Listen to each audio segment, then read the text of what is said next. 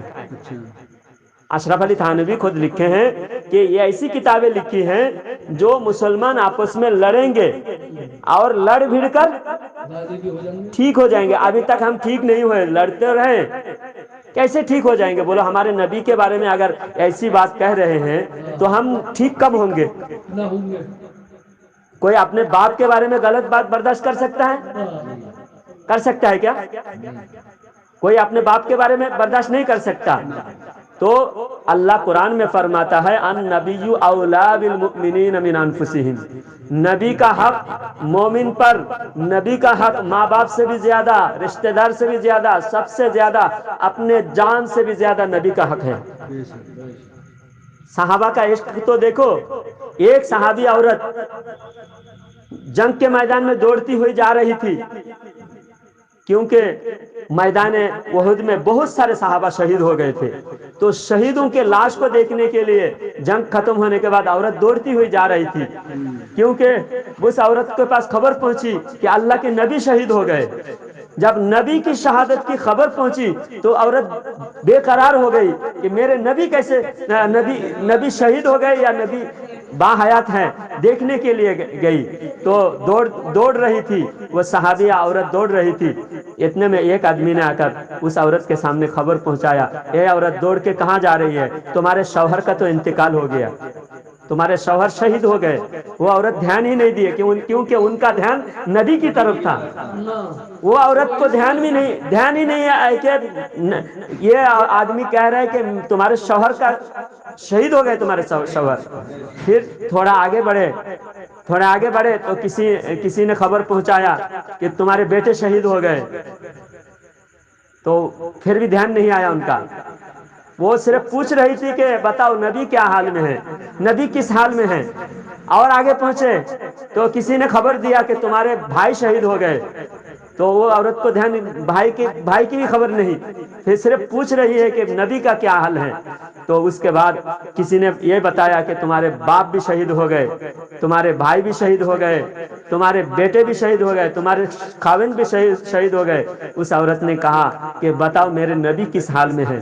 تو بتایا نبی الحمدللہ ہمارے حضور ٹھیک ٹھاک ہیں، الحمدللہ حضور شہید نہیں ہوئے، الحمدللہ حضور صحیح سلامت ہے۔ اتنا سننا تھا، اللہ کے نبی کے پاس جا کر اس عورت نے کہا یا رسول اللہ مجھے خبر پہنچی ہے کہ میرے بھائی، میرے باپ، میرے 4 رشتہ دار، جو دنیا میں ایک عورت کے لیے سب سے زیادہ اہمیت اس کے شوہر کا ہوتا ہے اور اس کے بیٹے کا ہوتا ہے، اس کے بھائی کا ہوتا ہے، اس کے باپ کا ہوتا ہے، ہر رشتہ فنا کر دیا، ہر رشتے کی کوئی اہمیت نہیں نبی کے سامنے۔ تو وہ عورت کہنے لگی یا رسول اللہ صلی اللہ علیہ وسلم آپ کے ہوتے ہوئے میری ساری غم دور ہو گئی، میں جتنا غم میں مبتلا ہوں آپ کو دیکھ کر سارے غم سب دور ہو گئے۔ یہ ہے نبی کی محبت کرنے والے ایسے ہوتے ہیں۔ حضرت صفیہ رضی اللہ تعالی عنہ حضور صلی اللہ علیہ وسلم کی پھوپھو تھی، پھوپھی، بعض علاقے میں پھوپھو بولتے ہیں، کہیں پھوپھی بولتے ہیں۔ تو حضور کی پھوپھی کیا نام ہے؟ حضرت صفیہ رضی اللہ تعالیٰ عنہ۔ اب یہ بات بھی آپ غور سے سنیں، اللہ کے نبی کی پھوپھی حضرت صفیہ رضی اللہ تعالیٰ عنہ ایمان لائی تھی، نبی کی صحابیہ، اور ان کے بیٹے حضرت عبداللہ بن زبیر، حضرت زبیر رضی اللہ تعالیٰ عنہ، حضرت صفیہ رضی اللہ تعالیٰ عنہ کے بیٹے حضرت زبیر رضی اللہ تعالیٰ عنہ، ہاں حضرت زبیر رضی اللہ تعالیٰ عنہ حضور صلی اللہ علیہ وسلم کے پھوپھوزاد بھائی ہیں۔ حضرت زبیر پھوپھیزاد بھائی ہیں۔ میدان جنگ میں حضور کے چاچا حضرت حمزہ بھی شہید ہو گئے تھے، حضرت حمزہ شہید ہو گئے تھے۔ تو حضرت حمزہ کے جسم کا ٹکڑے ٹکڑے کر کے کفار نے الگ الگ کر کے رکھا تھا۔ تو اللہ کے نبی صلی اللہ علیہ وسلم حضرت حمزہ کے لاش کے پاس کھڑے ہو کر اللہ کے نبی صلی اللہ علیہ وسلم بھی بہت روئے، اپنے چچا کے لاش کو دیکھتے، اپنے چچا سے حضور بہت پیار کرتے تھے۔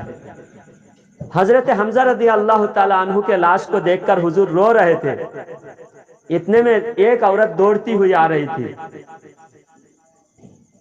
تو حضور دور سے پہچان گئے کہ یہ ہماری پھوپھی آ رہی ہے۔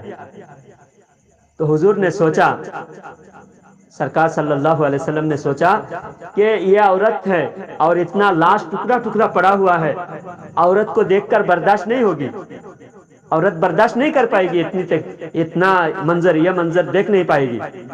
اس لیے اپنے بھائی حضور صلی اللہ علیہ وسلم نے اپنے پھوپھوزاد بھائی حضرت زبیر کو فرمایا کہ اے زبیر جاؤ اپنی ماں کو روکو، آنے مت دو، یہاں آنے مت دو، وہیں روک دو، ہاں وہاں ادھر نزدیک آنے مت دو۔ حضرت صفیہ رضی اللہ تعالیٰ عنہ بہت یعنی جسم اور طاقت میں بہت اچھے ہٹے گٹے، بہت طاقتور تھی۔ صفیہ رضی اللہ تعالیٰ عنہ. تو حضرت زبیر رضی اللہ تعالیٰ عنہ جا کر اپنی ماں کے سامنے کھڑے ہو گئے، ایسے ہاتھ چوڑا کر کے راستہ روکنے کے لیے کھڑے ہو گئے. تو حضرت صفیہ رضی اللہ تعالیٰ عنہ دھکا مار کے بیٹے کو گرا دیا اور آگے بڑھنے لگے. تو بیٹا جب ہاتھ سے روک نہیں پائے تو پکار کر بیٹے نے کہا امی جان میں نہیں روک رہا ہوں، اللہ کے رسول نے روکنے کا حکم دیا تھا. جو بیٹا ہاتھ سے روکنے کی کوشش کیا تو روک نہیں پائے، لیکن جب ماں کے کان میں آواز پہنچی کہ رسول اللہ کا حکم ہے رکنے کا، اسی وقت ایک قدم آگے نہیں بڑھائی حضرت صفیہ رضی اللہ تعالیٰ عنہ. یہ واقعی نبی کی محبت ہے. تو حضرت صفیہ رضی اللہ تعالیٰ عنہ پھر فرمانے لگی اپنے بیٹے کو جاؤ اللہ کے رسول سے کہو کہ میں برداشت کر لوں گی، میرے بھائی اللہ کے راہ میں شہید ہو گئے، اللہ کے راہ میں شہید ہو گئے، کوئی بڑی بات نہیں ہے، اللہ کے راہ میں سب کچھ قربان کرنے کے لیے میں تیار ہوں. یہ میرے بھائی کے لیے میں کفن لائی ہوں، لے جاؤ یہ دونوں کفن کے کپڑے میرے بھائی کے لیے لے جاؤ. حضرت صفیہ رضی اللہ تعالیٰ عنہ وہیں سے کفن کے کپڑا دے کر وہی کھڑی رہی. حضرت زبیر رضی اللہ تعالیٰ عنہ اللہ کے رسول کے پاس آ کر یہ خبر پہنچایا، اور جو صفیہ رضی اللہ تعالیٰ عنہ جو بتائے تھے وہ بات حضرت زبیر رضی اللہ تعالیٰ عنہ کو زبیر رضی اللہ تعالیٰ عنہ حضور صلی اللہ علیہ وسلم کو بتائے. تو اللہ کے نبی نے اجازت دی، بلاؤ اپنے ماں کو بلاؤ دیکھنے دو. تو حضرت صفیہ رضی اللہ تعالیٰ عنہ نزدیک آ کر دیکھ کر انا للہ و انا الیہ راجعون پڑھی. تو آج کل جو غم کا ماحول ہوتا ہے، عورتیں بہت زیادہ خرافات کرتی ہے، بہت زیادہ رونا دھونا چلانا، حالانکہ عورت کی آواز بھی سطر ہے، آواز بھی پردہ ہے. عورت پردے کا بہت زیادہ اہتمام کرے. تو میں جو بات کہہ رہا تھا کہ ماں باپ سے بھی زیادہ، اصل اسی بات پر آتے ہیں کہ ماں باپ سے بھی زیادہ، ہر رشتہ دار سے زیادہ اللہ کے رسول کی محبت ہونی چاہیے. تو آج صحابہ ہر رشتے کو اللہ کے رسول کے سامنے قربان کیے ہیں. تو آج ہم کیا کرتے ہیں، ہمارے باپ کے بارے میں کوئی برا بھلا کہے، ہمارے ماں کے بارے میں کوئی برا بھلا کہے تو ہم کو برداشت نہیں ہوتی. لیکن جو لوگ نبی کے بارے میں ایسی بات لکھے ہیں پھر بھی ہم ان کو مسلمان سمجھتے ہیں، پھر بھی ہم ان کو امام بناتے ہیں، پھر بھی ہم ان کو اپنا رشتہ دار بناتے ہیں. تو یہ ایمان کے لیے خطرہ ہے. تو جو نبی کے دشمن کو رشتہ دار سمجھے گا وہ مومن ہرگز نہیں ہو سکتا. نبی کے دشمن کو کبھی نہ مومن رشتہ دار نہیں سمجھ سکتا. اللہ تعالیٰ قرآن پاک میں سورہ ممتحنہ کے اندر 28واں پارہ سورہ ممتحنہ میں اللہ تعالیٰ فرماتا ہے لا تجد قوما یؤمنون باللہ والیوم الآخر یوادون من حاد اللہ ورسولہ ولو كانوا آباءهم او ابناءهم او اخوانهم او عشیرتهم اولئک كتب فی قلوبهم الایمان. اللہ تعالیٰ فرماتا ہے کہ اے نبی آپ ہرگز مومن کو ایسا نہیں دیکھو گے کہ ایمان کا دعویٰ کرنے کے بعد اللہ کے دشمن سے محبت کرے، اللہ کے دشمن سے اپنا قربت رکھے، اللہ کے دشمن سے رشتہ داری رکھے. مومن ایسا ہو ہی نہیں سکتا کہ مومن ہونے کا دعویٰ بھی کرے اور خدا کے دشمن سے محبت رکھے، ہو ہی نہیں سکتا. پھر اللہ اس کے بعد پوری خلاصہ کر کے بتایا کہ اگر نبی کا دشمن بھائی ہو، آبا باپ ہو، وَلَوْ كَانُوا آبَاءَهُمْ او ابناءَهُمْ، باپ ہو یا بیٹا ہو یا بھائی ہو یا رشتہ دار ہو، عشیرتہم، کچھ بھی رشتہ داری ہو، نبی کے دشمن رشتہ داری نہیں ہو سکتا. رشتہ ہوا تھا تو بھی دشمن ہوتے ہی اس کو رشتہ توڑ دو. اگر پتہ نہ ہو تو جب پتہ چل گیا کہ یہ وہابی ہے، یہ نبی کا دشمن ہے، تو دوستی فوراً توڑ دو، رشتہ داری فوراً ختم کر دو. اللہ قرآن میں یہ فرماتا ہے وَلَوْ كَانُوا آبَاءَهُمْ أَوْ أَبْنَاءَهُمْ أَوْ إِخْوَانَهُمْ أَوْ عَشِيرَتَهُمْ اگر نبی کا دشمن اپنا بھائی ہو تو بھائی سے رشتہ توڑ دو، نبی کا دشمن اگر باپ ہو باپ سے رشتہ توڑ دو، بیٹا ہو تو بیٹے سے رشتہ توڑ دو۔ اور آخر میں سب کچھ اللہ تعالیٰ بتا دیا، کیونکہ ہمارا جو رشتہ ہے اللہ اور اللہ کے رسول کی وجہ سے، اس لیے پہلے اپنے بھائی کی محبت کی بات بھی بتایا میں نے کہ محبت، کیونکہ اللہ اور اللہ کے رسول کی محبت کے بعد بھائی کو بھائی سے محبت ضروری ہے، باپ کو بیٹے سے محبت ضروری ہے، اور بیٹے کو باپ سے محبت ضروری ہے اللہ اور رسول کی محبت کے بعد۔ سمجھ میں آیا؟ پہلے اگر اللہ رسول کی محبت ہے تو باپ بیٹے بھائی سب کی محبت ضروری ہے۔ اگر اللہ رسول کا دشمن بن گیا تو اب دوستی ضروری، محبت ضروری نہیں ہے، اب دشمنی ضروری ہے، دشمنی ضروری ہے۔ کیونکہ ہم جب نماز پڑھتے ہیں، دعائے قنوت پڑھتے ہیں، دعائے قنوت پڑھنا کیا ہے؟ واجب ہے۔ کیا ہے دعائے قنوت پڑھنا؟ سیدھا بیٹھ جائیے حاجی جی، سو رہے ہیں۔ ہاں، دعائے قنوت پڑھنا واجب ہے، اور دعائے قنوت کے اندر ہم پڑھ رہے ہیں وَنَخْلَعُ وَنَتْرُكُ مَن يَفْجُرُكَ، پڑھتے کہ نہیں پڑھتے ہیں حاجی صاحب؟ تو اس کا مطلب کیا ہے؟ اے اللہ جو تیرا دشمن ہے اس سے میں دور رہوں گا۔ کیا پڑھ رہے ہیں؟ ترجمہ بتاؤ کیا ہے؟ جو تیرا دشمن ہے اس سے میں دور رہوں گا، اس سے مجھے دور رکھ۔ اب کہہ رہے ہیں تو دور رہنا ضروری ہے نا، صرف زبان سے تو نہیں کہہ رہا ہے، دل سے کہہ رہا ہے کہ نہیں؟ نماز میں دل سے کہنا ہے کہ نہیں؟ دل سے کہنا ہے تیرا دشمن ہے اسے دور رکھ۔ تو اور اللہ تعالیٰ قرآن میں یہ فرماتا ہے کہ اگر نبی کا دشمن کوئی بھی ہو اس سے دور ہو جاؤ۔ پھر اگر ایسا تم ہو گیا تو کیا انعام ملے گا اللہ کی طرف سے؟ اللہ فرماتا ہے اولئک کتب فی قلوبہم الایمان، اللہ تعالیٰ ان کے دل میں ایمان نقش کر دے گا۔ پتھر کی لکیر، ان کے دل کا ایمان نہیں مٹے گا، ساری دنیا میں کچھ بھی ہو جائے ان کا ایمان نہیں مٹا سکتا۔ حضرت بلال رضی اللہ تعالیٰ عنہ کو تپتی ہوئی ریت پر پیٹ پر سینے پر چٹان رکھ دیا، پھر بھی بلال کا دل کا کلمہ کو مٹا نہیں سکا۔ کلمہ تو کلمہ مٹا۔ تو ایسا مضبوط ایمان کب ہوگا؟ جب سب رشتے کو نبی کے رشتے میں پناہ کر دیں گے، تب اللہ تعالیٰ دل کو ایسا نقش کر دے گا۔ ایسا مضبوط ایمان صحابہ نے سب کچھ فنا کر کے حاصل کیا تھا۔ آج ہم کوئی شادی بیاہ ہو، رشتہ داری ہو، کوئی ہمارا کاریکرم ہو، پروگرام ہو، تو ہم سوچتے ہیں ارے فلانے کو دعوت دیں گے تو فلانا ناراض ہو جائے گا، فلانا کو دعوت نہیں دیں گے تو وہ ناراض ہو جائے گا۔ ہم ہر انسان کو ناراض ہونے کے بارے میں سوچتے ہیں، لیکن ہم یہ نہیں سوچتے کہ ہم فلانا کام کریں گے، یہاں ڈی جے بجے گی تو اللہ و رسول ناراض ہو جائے گا، اس کا خیال نہیں ہوتا۔ ڈی جے بھی بج رہا ہے، بے پردگی بھی ہو رہی، جوڑے جہیز لاکھوں کے ڈیمانڈ لے کے نکاح کیا جا رہا ہے۔ ہر انسان کو ناراض کرنے سے ہم کو پرواہ ہے، لیکن اللہ و رسول کو ناراض کرنے سے ہم کو کوئی پرواہ نہیں ہے۔ ہم سوچتے نہیں ہیں کہ اس رشتے سے، اس پروگرام سے اللہ ناراض تو نہیں ہو رہا ہے، اللہ کے رسول ناراض تو نہیں ہو رہا ہے۔ یہ ہمارا خیال کیوں نہیں آتا؟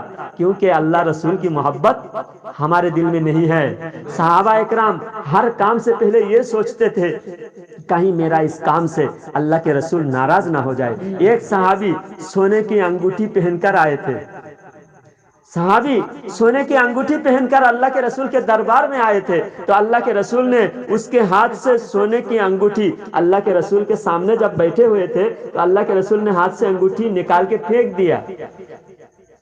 تم مرد ہو کر سونے کی انگوٹھی پہنتے ہو؟ اللہ کے نبی نے اٹھا کر پھینک دیا۔ تو وہ صحابی بیٹھے رہے، جلسہ ختم ہو گیا، مجلس برخاست ہو گیا، تو دوسرے لوگوں نے کہا کہ ارے بھائی تمہاری انگوٹھی تم لے جاؤ، تمہارے لیے منع ہے، تم کسی عورت کو دے دو یا کہیں دکان میں بیچ دو۔ تو صحابی نے کیا فرمایا کہ جو نبی پھینک دیا ہو اور میں اس کو اٹھا لوں؟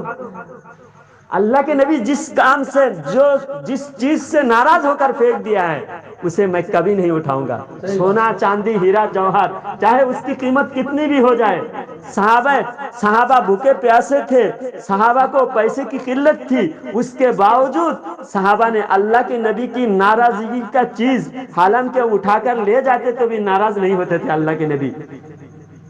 پھر بھی ان کو اس بات کو برداشت بھی نہیں کہ اللہ کے نبی جس چیز کو پھینک دیا ہو وہ چیز میں دوبارہ اٹھاؤں گا ہی نہیں. اتنی محبت تھی اللہ کے رسول سے صحابہ کرام کو. تو اب ہم کہتے ہیں کہ اللہ و رسول کی محبت جس کے دل میں نہ ہو, اور اللہ رسول کی محبت کی علامت کیا ہے؟ اللہ رسول کی محبت کی علامت یہ ہے کہ وہ نبی کے گستاخ کو برداشت نہیں کرے گا, نبی صلی اللہ علیہ وسلم کے گستاخی نہیں کرے گا, اور گستاخی کو برداشت بھی نہیں کرے گا, اور گستاخوں کو بھی برداشت نہیں کرے گا. اب ہم کہتے ہیں ہم سنی ہیں. ہم کیسے سنی ہے کہ ہم گستاخوں کو برداشت کر رہے ہیں؟ ہم گستاخوں کے پیچھے نماز پڑھا, جانتے ہیں کہ ان کی کتابوں میں غلط لکھے ہیں, ان کی کتابوں میں اللہ رسول کے خلاف لکھے ہوئے ہیں. ہم نے 3-4 باتیں ان کی کتابوں کے بتائے. 300 گستاخیاں ہیں, غلطیاں ہیں ان کی کتابوں میں. 300 دیوبندیوں کی کتاب میں, 1-2 نہیں, 300 گستاخی ہیں. اب میں اعلیٰ حضرت کے بارے میں بتا رہا تھا کہ جب ان کی گستاخیاں منظر عام پر آئے تو اعلیٰ حضرت نے ان کے پاس خط بھیجا بریلی سے دیوبند کو. 1-2 نہیں, 13 سال تک اعلیٰ حضرت نے صبر کیا, کہا کہ توبہ کر لو, توبہ کر لو. لیکن وہ انگریزوں سے موٹی رقم لیا ہوا تھا. یہ ہماری طرف سے ہم نہیں کہہ رہے ہیں, کتابوں میں یہ بات بھی ان کی کتابوں میں ہے. 600 روپیہ اشرف علی تھانوی کو ہر مہینہ ملتا تھا. اس زمانے کے 600 روپیہ آج کے 2 لاکھ روپیہ ہوتے تھے مہینہ. اشرف علی تھانوی کو, ایک مولوی کو 2 لاکھ روپیہ کوئی تنخواہ دیتا ہے آج کل؟ ہاں, لیکن وہ مولوی کو, اشرف علی تھانوی کو 600 روپیہ مہینہ انگریز دیتے تھے. تو اعلیٰ حضرت کتنا بھی بولے توبہ تھوڑی کرے گا. تو اعلیٰ حضرت نے, لوگ کہتے ہیں جھٹ سے فتوا دے دیا, کافر ہے کافر ہے. جھٹ سے فتوا نہیں دیا. 13 سال تک خط و کتابت کیا اعلیٰ حضرت نے, بار بار اس کو تلقین کرتے رہے. اشرف علی تھانوی کو بار بار کہتے رہے کہ تم توبہ کر لو, تمہاری یہ بات غلط ہے. لیکن آقا انگریزوں کے اشارے پر چلنے والا تھانوی کا آقا کون ہے؟ انگریز.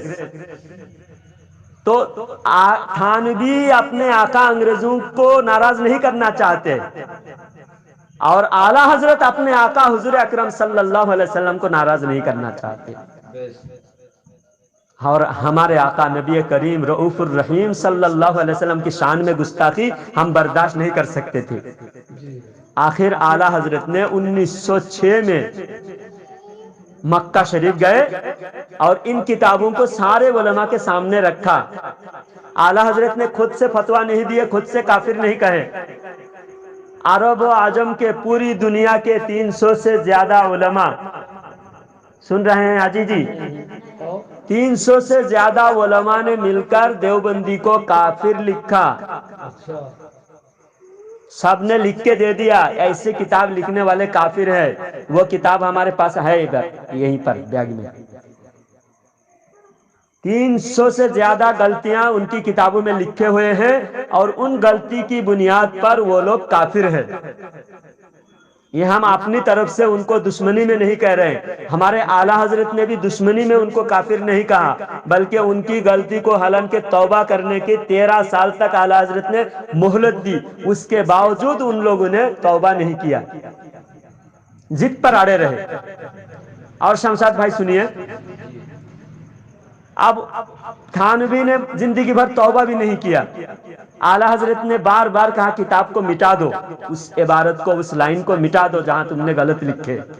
مٹایا نہیں. آپ جب ہم دیوبندیوں کے بارے میں بولتے ہیں لوگوں کو کہ دیکھو دیوبندیوں نے ایسی کتابیں لکھی, ان کتابوں میں ایسی ایسی غلطیاں ہیں, اب وہ لوگ وہ عبارت کو مٹا کر پھر کتاب چھاپ رہے ہیں. کتاب سے کتاب اب نہیں، جو کتاب میں غلطی تھی تھانوی کے زمانے میں نہیں مٹایا، آج مٹا کے چھاپ رہا ہے۔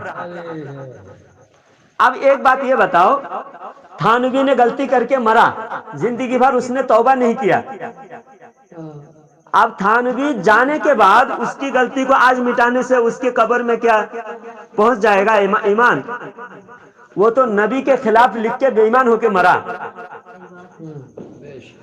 نبی کے خلاف لکھ کے بے ایمان ہو کے وہ مر گیا۔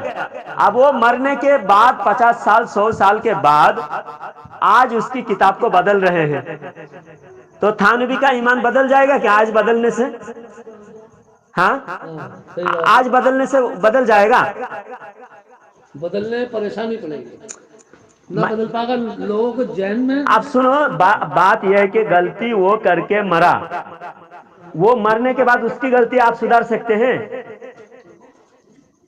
اب سدھر بھی سکتی ہے۔ کیسے سدھار سکتے ہیں؟ آپ غلطی آپ کر کے مر جاؤ، پھر آپ کے مرنے کے بعد آپ کے عمل کی غلطی ہم سدھار سکتے ہیں؟ ایسا ہے، مرنے سے پہلے تو غلطی سدھار کے جانا ہے، قبر میں جانے کے بعد آپ سدھار سکتے ہیں؟ نہ وہ تو گئے۔ ہاں، تو تھانوی، ہم یہ کہنا چاہ رہے ہیں کہ تھانوی نے غلطی کر کے مرا، اب وہ مرنے تک اس کی کتاب میں سدھار نہیں کیا، نہ ہوا، آپ سدھر رہے ہم سے بچنے کے لیے۔ صرف ہم سنی لوگ اس کو غلطی پر نہ ٹوکے، ہم سنی لوگ جب کہتے ہیں بھائی تمہاری کتاب میں غلط لکھا ہے، تو اپنی غلطی کو تو غلطی سے بچ نہیں پاتے، تو اس لیے آپ جو ہے کتابوں میں ہیرا پھیری کر رہے ہیں، اپنی کتابوں کو بدل رہے ہیں۔ دیوبندی ابھی کتاب کو بدل دیا، بہت ساری کتابوں کو، اچھا، تو یہ لوگ خود جانتے ہیں ان کے بڑے غلطی کیے ہیں، پھر بھی ان بڑوں کو یہ لوگ مانتے ہیں۔ ہاں، پھر یہ بڑوں کی غلطی کو مانتے ہوئے بڑوں کو بھی یہ جنتی کہتے ہیں، یہ بڑوں کو اپنے بڑے عالم مانتے ہیں۔ اور اللہ قرآن میں کیا کہہ رہا ہے کہ جو اللہ اور رسول کے دشمن ہیں اس سے تم دور کرو، اس سے دور ہو جاؤ، اس کو اپنے پاس مت رکھو، اس کو بڑا مت بناؤ، اس کی تعظیم مت کرو۔ عزت اللہ والوں کے لیے ہے، عزت تقوی والوں کے لیے ہے، اللہ رسول کے دشمن کے لیے عزت نہیں ہے۔ تو دیوبندی اللہ رسول کے دشمن تھانوی کو عزت دیتا ہے، اسی لیے ہم ان کے پیچھے نماز نہیں پڑھتے۔ ہم ان کے پیچھے نماز کیوں نہیں پڑھتے؟ کہ وہ اللہ رسول کے دشمن کو عزت دیتا ہے۔ اب کوئی بھی دیوبندی مولوی کو جا کے بولو اشرف علی تھانوی کون ہے، تو وہ بولے گا بہت بڑے اللہ والے ہیں، بہت بڑے نیک انسان تھے، بہت بڑے عالم تھے، حالانکہ اس کی کتاب میں غلطی ہے، اس غلطی کا جواب نہیں دے سکتے۔ بڑے تو بڑے کہیں گے یہ لوگ، لیکن اپنی غلطی کا جواب نہیں دے سکتے، اپنے غلطی کا جواب یہ لوگ دے نہیں سکتے۔ تو اس وجہ سے ان علماء کو ماننے والے کافر ہیں، اور ان کے پیچھے نماز پڑھنے سے بھی آدمی کا ایمان چلا جاتا ہے۔ چاہے ایک نماز پڑھو، چاہے 10 نماز پڑھو، چاہے مجبوری میں پڑھو، چاہے خوشی سے پڑھو، بہرحال دیوبندی کے پیچھے نماز پڑھنے سے ہی اپنا ایمان چلا جاتا ہے۔ تو آج کے بعد انشاءاللہ وعدہ کریں کہ کبھی دیوبندی کے پیچھے نماز نہیں پڑھیں گے، انشاءاللہ کہہ دیجئے۔ آج کے بعد کوئی دیوبندی کے پیچھے نماز نہیں پڑھیں گے، بولیے حاجی جی۔ اب تو ہم اپنے گھر پہ ہی پڑھ لیں گے، اپنے گھر پہ ہی پڑھ لیں گے یا سنی مسجد میں جائیں گے؟ اپنی زبان سے کہہ دیجئے نا حاجی صاحب۔ نہیں، آپ ایسا، میں بول رہا ہوں نا، ایسا بولیے آپ، آج کے بعد دیوبندی کے پیچھے نماز نہیں پڑھیں گے۔ آج کے بعد ہاں دیوبندیوں کے پیچھے نماز نہیں پڑھیں گے، ہاں، یا تو سنی مسجد میں جائیں گے یا گھر میں نماز پڑھیں گے۔ یہ نزدیک ہے اس لیے ہم وہابی کے پیچھے نماز نہیں پڑھیں گے، ٹھیک ہے؟ اللہ تعالی ہم سب کو کہنے سننے سے زیادہ عمل کی توفیق عطا فرمائے، ہمارے دلوں میں نبی کی محبت عطا فرمائے، اور دشمنوں کی محبت سے ہمیں حفاظت فرمائے، اللہ والوں سے محبت اور اللہ کے دشمن سے دشمنی کرنے کی توفیق عطا فرمائے۔ آمین، وآخر دعوانا ان الحمد للہ رب العالمین۔